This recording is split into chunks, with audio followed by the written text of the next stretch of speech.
Hello everyone. पिछला class आपको याद होगा। पिछले क्लास में हम लोगों ने बात किया था कि कॉन्ग्रुएंट फिगर और सिमिलर फिगर के बारे में। ठीक है, स्पेशली हमारा फोकस ट्रायंगल पे है, बट बात हमने जनरली भी की थी कि कोई दो फिगर कब कॉन्ग्रुएंट होगा, कोई दो फिगर कब सिमिलर होगा। तो इसको आप लोगों ने समझा था कि two figures are congruent if their corresponding angles are equal and their corresponding sides are equal. But when we say two figures are similar, तो it means their corresponding angles are equal. corresponding angle तो equal होने ही चाहिए। पर यहाँ पे चूँकि similar की बात हो रही है, सिमिलरिटी की दिखने में एक जैसा, साइज बड़ा छोटा हो सकता है। सो अगर हम लेंथ ऑफ साइड के बारे में बात करें तो यहाँ पे वो क्या होगा कि ratio of their corresponding sides are equal, मतलब करस्पॉन्डिंग साइड का रेशियो इक्वल होगा। ओके, वहाँ पर कॉन्ग्रुएंट वाले में करस्पॉन्डिंग साइड्स का लेंथ इक्वल था, पर यहाँ लेंथ नहीं बल्कि लेंथ का रेशियो इक्वल होगा।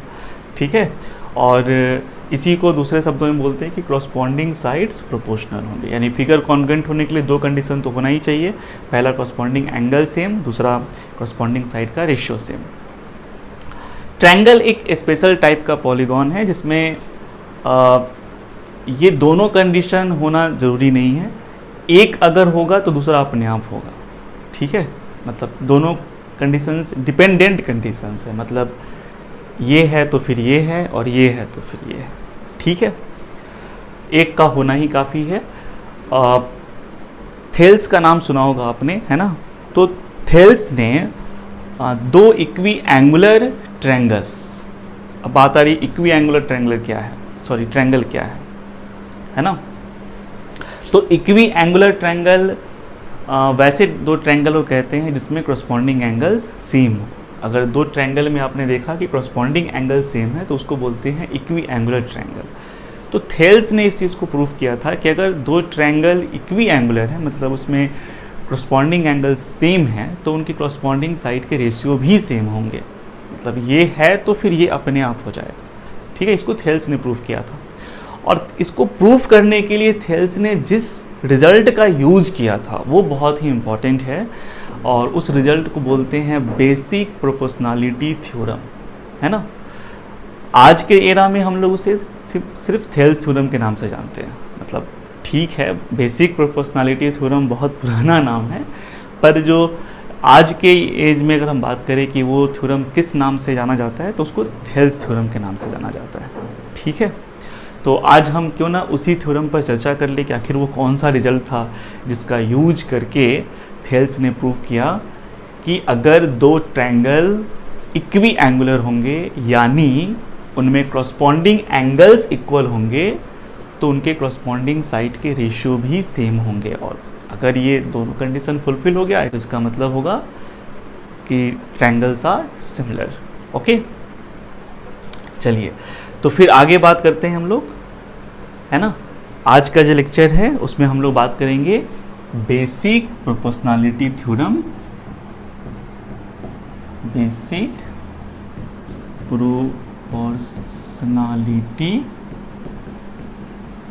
थ्योरम, जिसका एक और नाम है थेल्स थ्योरम। ओके, इसको थेल्स थ्योरम भी कहते हैं। ठीक, अब बात आई कि इसका स्टेटमेंट क्या है। तो चलिए पहले हम इसका स्टेटमेंट लिख लेते हैं। ओके, देखो थेल्स थ्योरम क्या करता है कि अगर मान लीजिए आपके पास कोई ट्रायंगल है, जैसे ये ABC एक ट्रायंगल हो गया, है ना, और आपने क्या किया, इसके किसी एक साइड के पैरेलल एक लाइन ड्रॉ किया। ठीक है, और लाइन ऐसे ड्रॉ किया कि ये इसके बाकी दो साइड को इंटरसेक्ट कर रही है। जैसे कि आप देख रहे हो, मैंने ये जो लाइन ड्रॉ किया है इसका नाम मैं दे देता हूँ MN, है ना, और ये BC के पैरेलल है। मैंने खुद पैरेलल ड्रॉ किया है ना। तो मैंने BC के पैरेलल एक लाइन MN ड्रॉ किया जो इसको कहीं काट रहा है, कहाँ पे, P और Q पे। ओके, तो थेल्स कहते हैं कि अगर आप किसी ट्रायंगल में एक साइड के पैरेलल कोई लाइन ड्रॉ करोगे इस तरह से कि वो बाकी दो साइड को इंटरसेक्ट करे, तो वो लाइन क्या करती है कि बाकी दो साइड जो है उनको सेम रेशियो में डिवाइड कर देती है। ठीक है ना। जैसे देखो ये एम एन ए बी को डिवाइड कर रहा है ना, दो हिस्सों में। बताओ वो कौन है? एक ए पी और एक बी पी। रेशियो क्या बनेगा इनका? A P by B P. और यही line M N A C को भी दो हिस्सों में डिवाइड कर रहा है, ए क्यू और क्यू सी। तो रेशियो क्या बना? ए क्यू बाई क्यू सी, है ना। तो थेल्स कह रहे हैं कि अगर ये लाइन पैरेलल है, मतलब आपने जो ड्रॉ किया है वो अगर इस साइड के पैरेलल ड्रॉ किया है, तो फिर ये रेशियो जो होंगे वो इक्वल होंगे, है ना। यानी M N parallel B C, M N parallel B C implies कर रहा है कि ये रेशियो क्या होंगे? इक्वल होंगे। क्लियर है? बस यही थेल्स का स्टेटमेंट है। तो चलो लिख लेते हैं थेल्स के स्टेटमेंट को। क्या स्टेटमेंट है कि if a line, if a straight line लिख लो,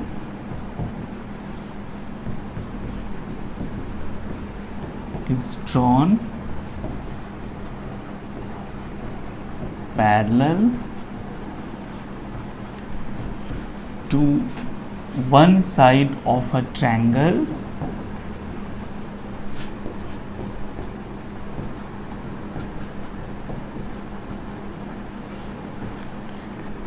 ठीक है, इंटरसेक्टिंग अदर टू साइड, मतलब ऐसे ड्रॉ करना है कि वो बाकी दो साइड को इंटरसेक्ट भी करे। ठीक है, तो intersecting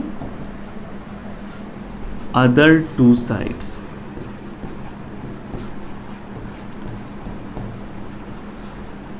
then it divides the two sides, other two sides, है ना, then it divides the two sides in the same ratio. Okay,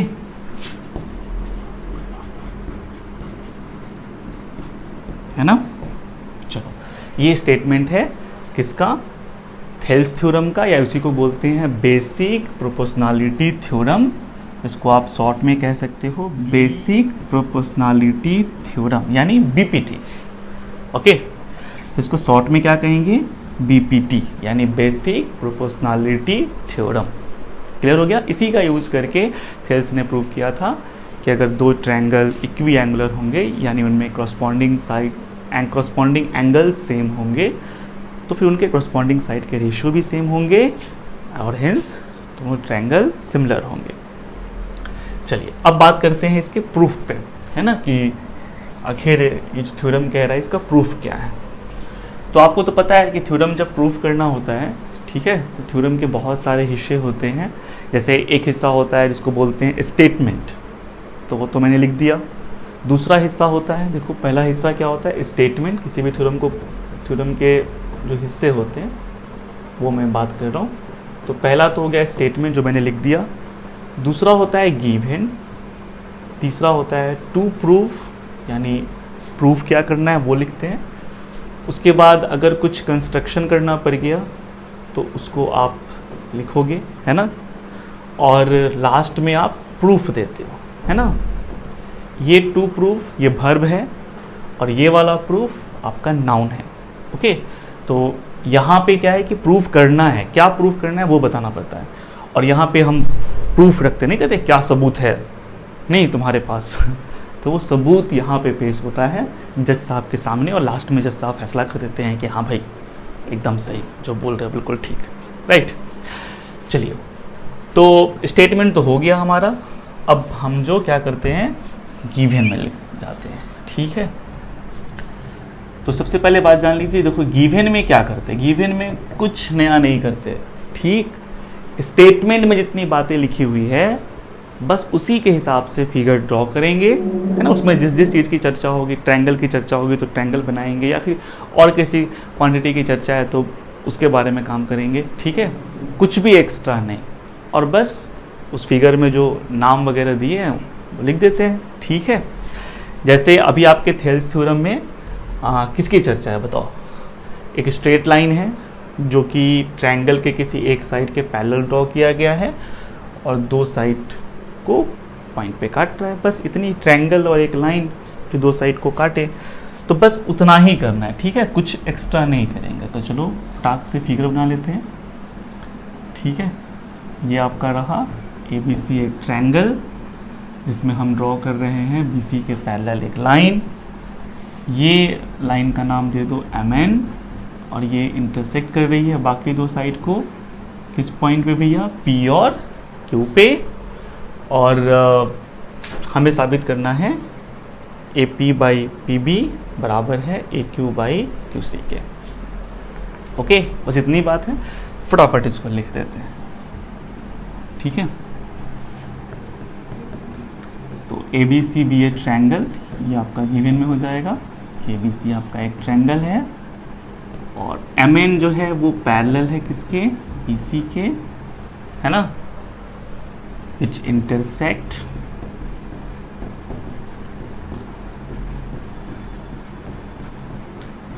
AB and AC at point where P and Q respectively. Okay, चलो ये हो गया। अब अगला जो है उसमें हम ये लिखेंगे कि आखिर प्रूफ क्या करना है, ठीक है। इस फिगर में हमें दिखाना क्या है? तो हमें दिखाना है कि AP by PB this is equal to AQ by QC। Okay, ये हमें प्रूफ करके दिखाना है। चलिए, अब बात आती है कि क्या कोई कंस्ट्रक्शन करना पड़ सकता है, ठीक है। तो भैया कंस्ट्रक्शन करना पड़ सकता है ना, पड़ सकता है, क्या करना ही पड़ेगा, कोई उपाय नहीं है, ठीक। तो कंस्ट्रक्शन क्या करना है वो मैं आपको बता देता हूँ, है ना। क्यों कर रहे हैं, कैसे, इसका क्या यूज़ है, ये आपको थोड़ी देर बाद समझ में आ जाएगा। अभी बस याद रखिए कि ये करना पड़ेगा आपको, ठीक। क्या करना पड़ेगा कि एक परपेंडिकुलर आपको P से AQ पे ड्रॉ करना होगा, let us name it PR, और एक परपेंडिकुलर Q से AB पे ड्रॉ करना पड़ेगा, ठीक है, लेट अस से इट QS। ओके, एंड फिर आपको करना क्या पड़ेगा कि B से Q को ज्वाइन करनी होगी और P को C से ज्वाइन करनी होगी, ठीक है। इतना कंस्ट्रक्शन आपको यहाँ पे करना होगा, समझ में आ रहा है ना, ये तो करना ही पड़ेगा, ठीक है। तो फटाक से यहाँ पर लिख देते हैं, क्या किया मैंने, draw PR perpendicular to AC, उसके बाद QS perpendicular to AB, and join किया हमने, किसको किससे ज्वाइन कर दिया, तो join B to Q and P to C, B को Q से ज्वाइन कर दिया, पॉइंट B को Q से ज्वाइन कर दिया, और पॉइंट P को पॉइंट C से ज्वाइन कर दिया, ठीक है। ये कंस्ट्रक्शन आपको करना पड़ेगा, इसको याद रखना है। चलिए, अब बात है कि आगे क्या करने वाले हैं। तो कंस्ट्रक्शन हो गया, मेरा अगला स्टेप बस वही प्रूफ बचा, तो फटाक से हम लोग प्रूफ में जाते हैं, है ना। चलिए, तो अब मेरा अगला स्टेप है प्रूफ, यानी यहाँ हम सबूत पेश करेंगे जज साहब के सामने। आप लोग जज हो, फैसला आप ही को करना है कि हुआ कि नहीं हुआ ठीक है। चलिए, तो करते क्या है यहाँ पे, हमें रेशियो चाहिए ना AP PB का, AQ QC का, ठीक है। तो रेशियो कैसे आएगा, तो हम क्या करेंगे, एक बार हम इस ट्रायंगल APQ का एरिया निकालेंगे, ठीक, और एक बार हम क्या करेंगे, इस ट्रायंगल PQB जो ट्रायंगल बन रहा है इसका एरिया निकालेंगे, है ना। और फिर उस एरिया का रेशियो लेंगे।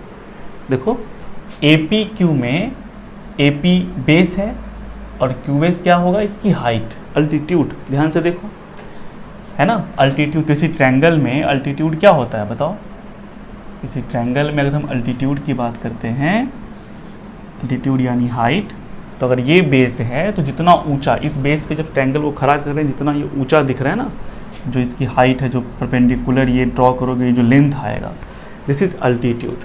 ट्रायंगल ऐसे भी हो सकता है इस टाइप का, ठीक है। अगर मैं इसे बेस बनाऊं तो अल्टीट्यूड क्या हो जाएगा, यहाँ से जो परपेंडिकुलर ड्रॉ होगा वो, है ना। सिंपल, आप बेस किसी को भी बना सकते हो, किसी भी बेस पे रखो। मान लो मैं इस बेस पे इसको रखता हूँ तो ट्रायंगल इस टाइप का दिखेगा, है ना। तो फिर अल्टीट्यूड क्या हो जाएगा, ये। मतलब आप जिस भी साइड को बेस मानोगे, मान लो मैं इस साइड को बेस मान रहा हूँ, तो सामने वाली वर्टेक्स से उस बेस पे या बेस के बढ़े हुए हिस्से पे जो परपेंडिकुलर ड्रॉ होगा उसका लेंथ वहाँ पे अल्टीट्यूड का काम करेगा। तो इस बेस के लिए ये अल्टीट्यूड है और इस बेस के लिए ये अल्टीट्यूड है ना। तो आप किसी को भी आप बेस बना सकते हो, है ना। जिसको जिस साइड को बेस लोगे उसके सामने वाले वर्टेक्स उस पर जो परपेंडिकुलर ड्रॉ होगा, है ना, वो अल्टीट्यूड कहलाएगा। तो आप देखो ध्यान से, इस APQ में अगर मैं AP को बेस मानता हूँ तो QS उसकी हाइट हो जाएगी, अल्टीट्यूड हो जाएगी। और अगर मैं PBQ ट्रायंगल को पकड़ता हूँ और इसमें PB को बेस मानता हूँ, PBQ ट्रायंगल आपको समझ में आ रहा है ना। PBQ ट्रायंगल समझ में आ रहा है मैं किसकी बात कर रहा हूँ, किसकी बात कर रहा हूँ, ये आपको समझ में आ रहा है। इस ट्रायंगल की बात कर रहा हूँ, ठीक है।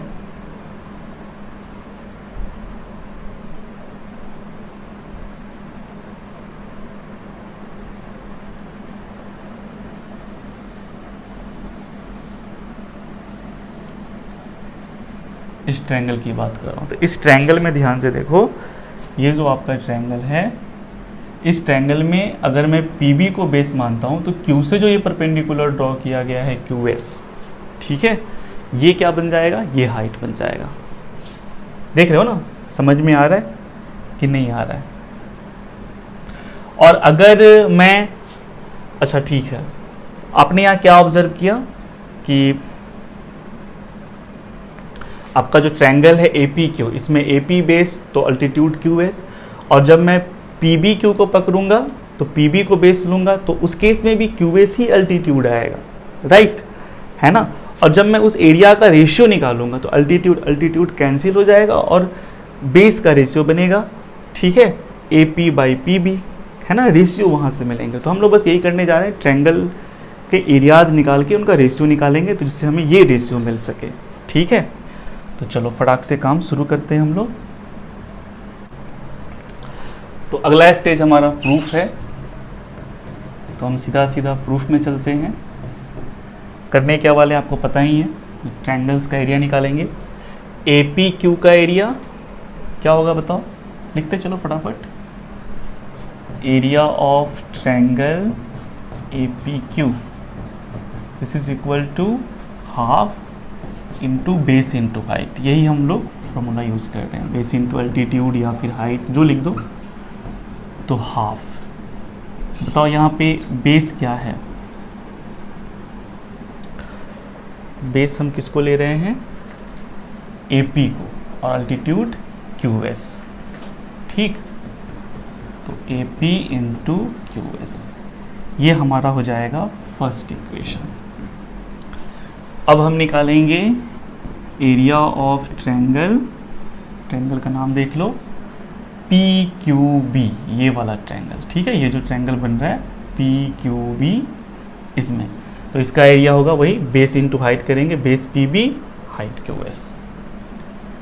एरिया ऑफ ट्रायंगल PQB जो होगा वो होगा 1/2 बेस इंटू हाइट, बेस किसको लिए हैं, PB को, और हाइट हमारा QS ही रहेगा, ठीक है। ये हो गया हमारा सेकेंड इक्वेशन। और अब करेंगे क्या, फर्स्ट को सेकेंड से डिवाइड करेंगे, है ना।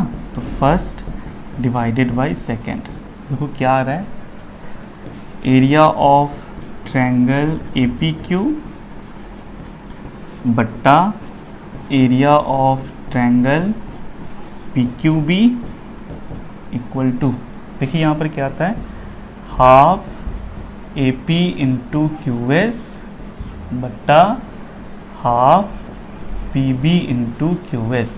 क्यू एस ने क्यू एस को मार दिया, हाफ ने हाफ को मार दिया। ये रेशियो आपके किसके बराबर आ गया?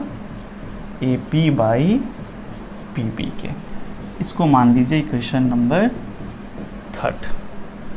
ठीक है, ये हो गया। ठीक, ये रेशियो मिल गया। इस रेशियो की वैल्यू इस एरिया के रेशियो के बराबर आ गया है। चलिए अब अगेन हम लोग पहुंचेंगे कहाँ पे, वो देखिए। अब हम जाएंगे वापस इस APQ में। ठीक है, फिर से APQ का एरिया निकालेंगे और फिर PQC का एरिया निकालेंगे, है ना। APQ में इस बार हम लोग बेस लेने वाले हैं AQ को, तो हाइट हो जाएगा PR। और PQC में हम लोग बेस लेने वाले हैं QC को, तो QC बेस होगा। सोचो इस ट्रायंगल में PQC, ये वाला जो ट्रायंगल है, कौन सा ट्रायंगल? ठीक, तो ये वाला।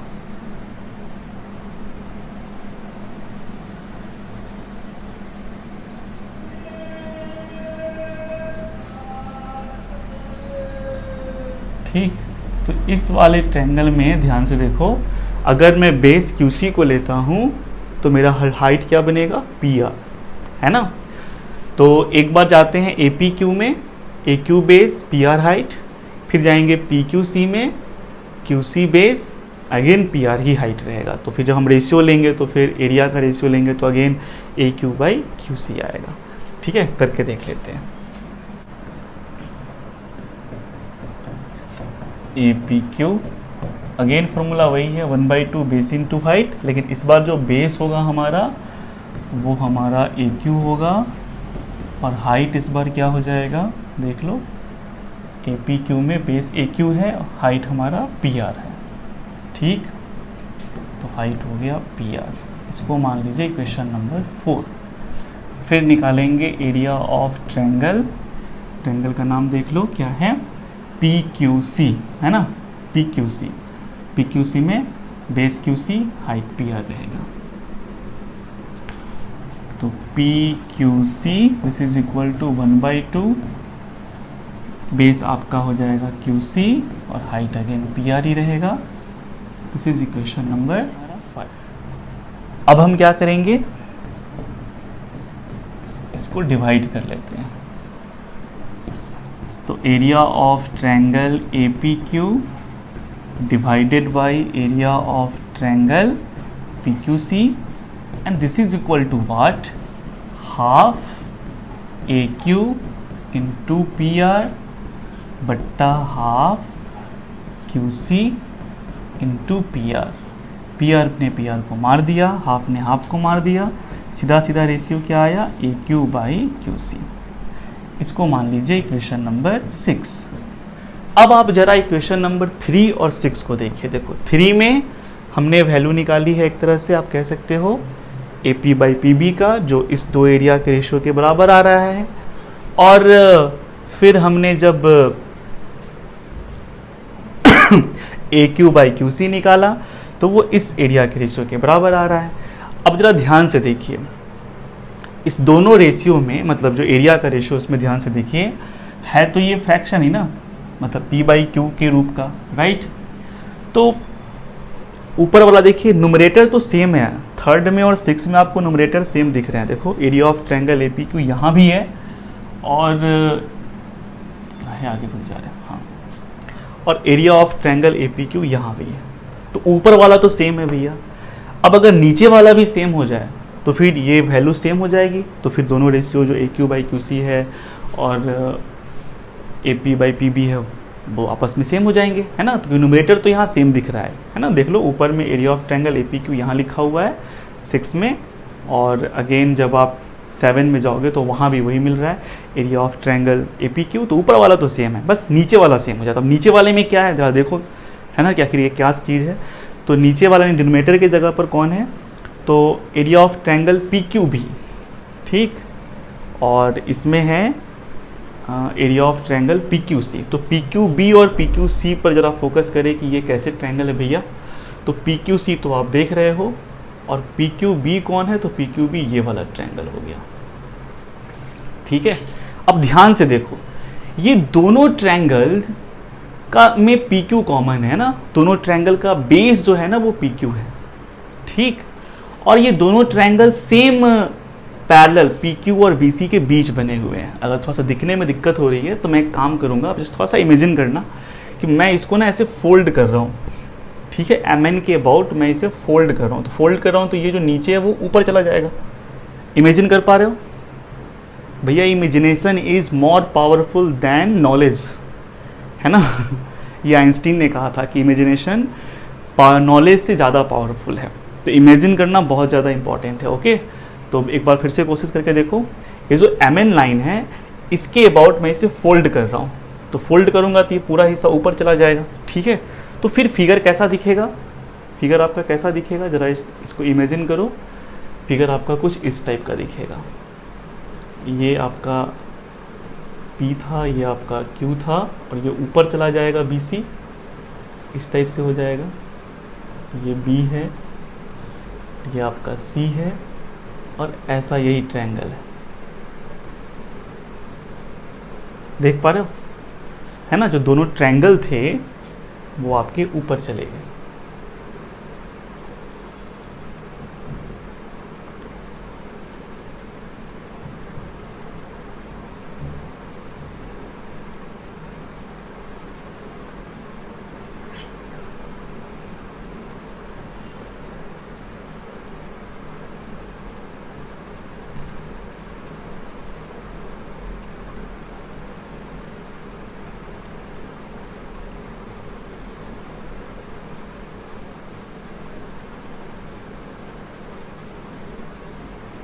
इमेजिन कर पा रहे हो कि नहीं कर पा रहे हो?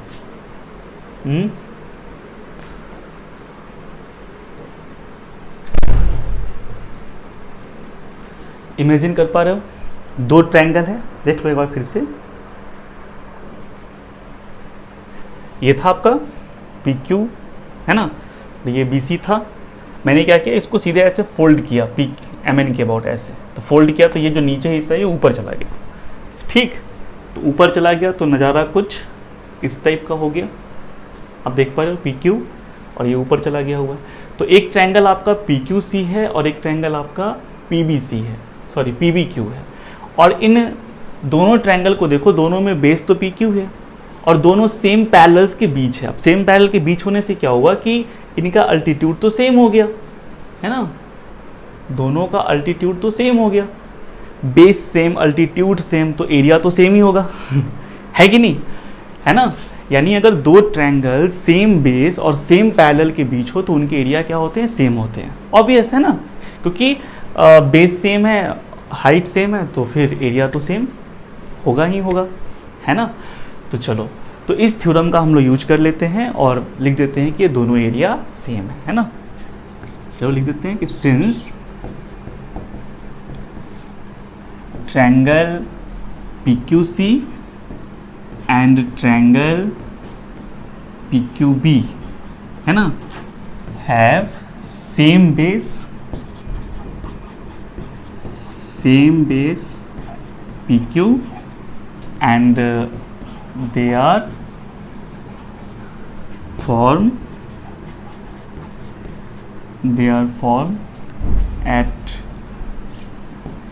between सेम पैरेलल्स, मतलब वो सेम बेस पे तो है ही, साथ ही साथ सेम पैरेलल्स के बीच में, है ना,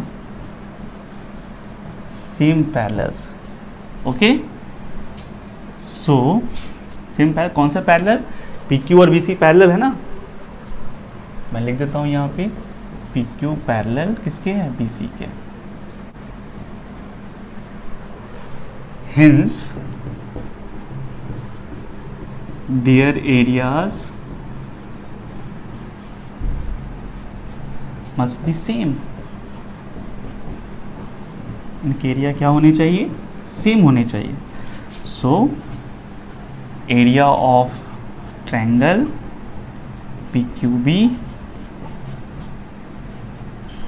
and area of triangle PQC are equal, okay।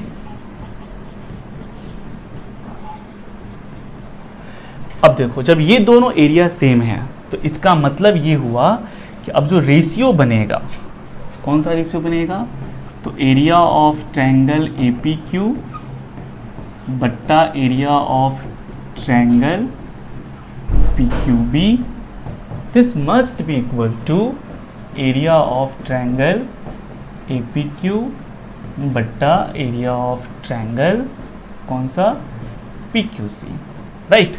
जब ये सेम है, जब यहाँ पे ये दोनों सेम दिख रहे हैं, तो फिर अब जो रेशियो मैंने यहाँ लिखा है, बताओ, ऊपर वाला सेम है, नीचे वाला भी आप कह रहे हो सेम ही है, तो फिर ये रेशियो अलग अलग थोड़ी हो जाएगा, ये तो सेम ही होगा, नहीं ऑब्वियस है।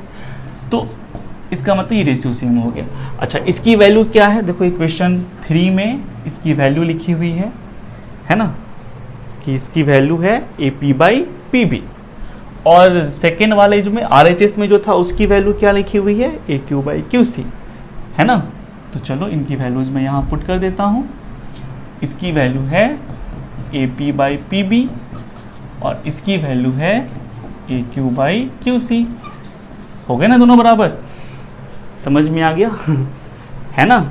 मैंने एरियाज निकाला, एरिया का रेशियो निकाला और दिखा दिया कि वो रेशियो एक आपस में इक्वल हैं, तो उससे साबित हो गया कि ये रेशियो भी आपस में क्या है, इक्वल है ना। हम क्या लेकर चले थे, हम तो बस यही लेकर चले थे कि mn जो है हमारा, है ना, mn जो है हमारा BC के पैरेलल है, और रिजल्ट क्या आ गया, रिजल्ट आ गया कि ये जो रेशियो बना AP PB का AQ QC का, ये आपस में इक्वल है। This is the Thales theorem.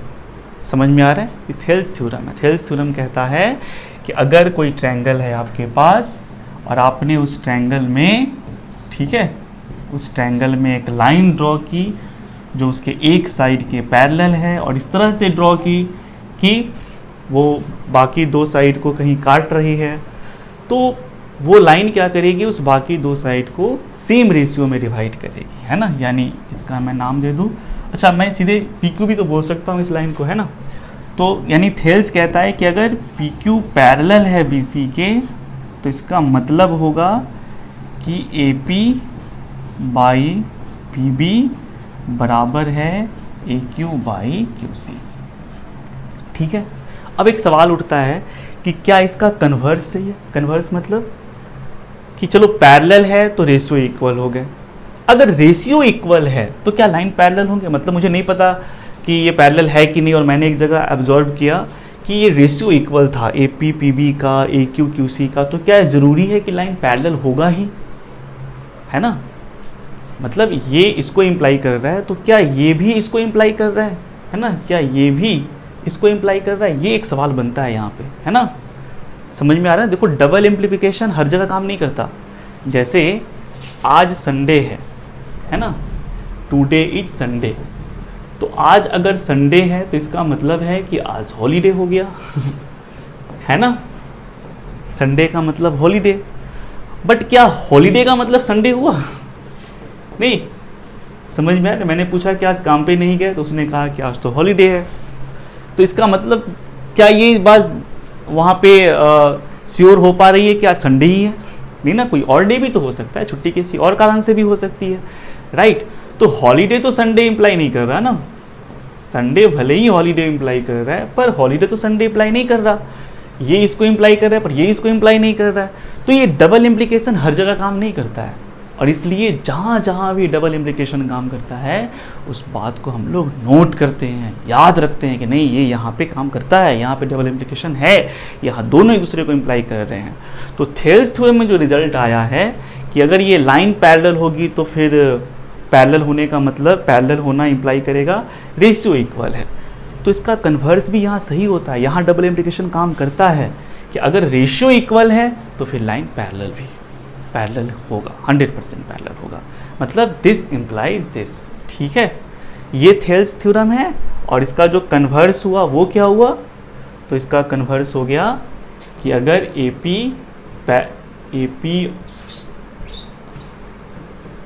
AP by PB बराबर निकल गया किसके, AQ बाई QC, तो इसका मतलब होगा कि PQ पैरेलल BC, ठीक। ये है थेल्स का कन्वर्स। ये थेल्स थ्योरम नहीं, ये थेल्स का कन्वर्स है। ये है थेल्स थ्योरम। थेल्स थ्योरम को ही कहते हैं बेसिक प्रोपोर्शनैलिटी थ्योरम, है ना, बीपीटी। तो ये बीपीटी है और ये बीपीटी का कन्वर्स है, दोनों सही है। इसको तो मैंने साबित कर दिया आज, ठीक है, कि अगर ये पैरेलल होगा तो रेशियो इक्वल होगा। इसे मैं नेक्स्ट लेक्चर में प्रूव करूँगा कि अगर रेशियो इक्वल है तो पैरेलल होगा ही, ये कैसे सही है, ठीक है। उम्मीद करते हैं आपको समझ में आया होगा अच्छे से। एक बार इसको फिर से देखिएगा दोबारा, अगर नहीं समझ में आया, और आ जाएगा समझ में। अगर नहीं समझ में आया होगा तो फिर भी आ जाएगा, एक बार इसको फिर से देखिएगा। वीडियो अगर अच्छा लगा हो तो लाइक करो, शेयर करो, ठीक है, और अपने सभी दोस्तों को बताओ कि ये लेक्चर्स भी है इस चैनल पे। चैनल का नाम आपको पता ही है, रंजीत सर एंडॉक ऑनलाइन क्लासेस। तो इस चैनल को सब्सक्राइब करो ताकि ज़्यादा से ज़्यादा वीडियोस मैं आपको दे पाऊँ, है ना। ओके, ठीक है, फिर मिलते हैं।